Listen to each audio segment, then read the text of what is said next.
আজকে আমি সত্যি সত্যি বিষ খেয়ে মরবো। ওই দেখেন বিষ, দেখছেন, বিষ খেয়ে মরবো, আর ভালো লাগে না। সুখ দেখিয়া বাদলা ঘর, দুঃখে আসি করলি রে পর, কি না করতি বন্ধু তোর লাগিয়া, বুকের ভেতর দলে আগুন এখন বন্ধু তোমার লাগিয়া, বুকের ভেতর দলে আগুন এখন বন্ধু তোমার লাগিয়া।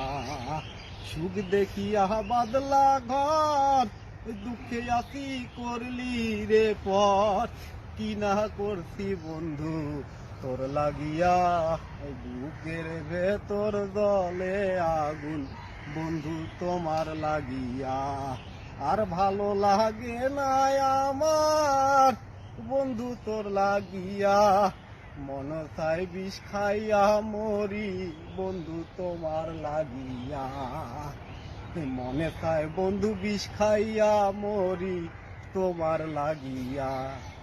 কি বিষ খেয়া মরমু মনে করতেন? কখনোই না, আমি পাগল না। যতক্ষণ পর্যন্ত আল্লাহ আমার মৃত্যু করবে না ততক্ষণ পর্যন্ত মৃত্যু করব না। আত্মহত্যা হচ্ছে মহাপাপ। জীবনে বেঁচে থাকিলে যদি পাহাড় সামান্য কষ্ট হয়, 2-4টা পাহাড়ের সমান যদি কষ্ট হয়, কখনো আত্মহত্যা করবেন না। আত্মহত্যা হচ্ছে মহাপাপ।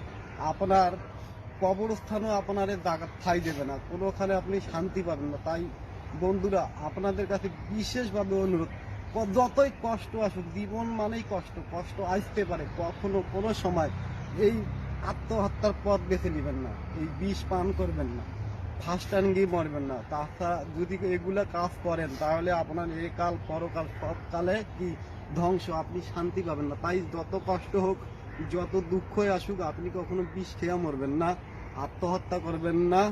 আর ভিডিওটা বন্ধুরা অবশ্যই শেয়ার করবেন, কারণ একটা ভিডিও করলে অনেক কষ্ট হয়, আপনারা বোঝেন। ভিডিওটা শেয়ার করবেন যাতে 2-4 জনের উপকারী হয়। ওকে বন্ধুরা।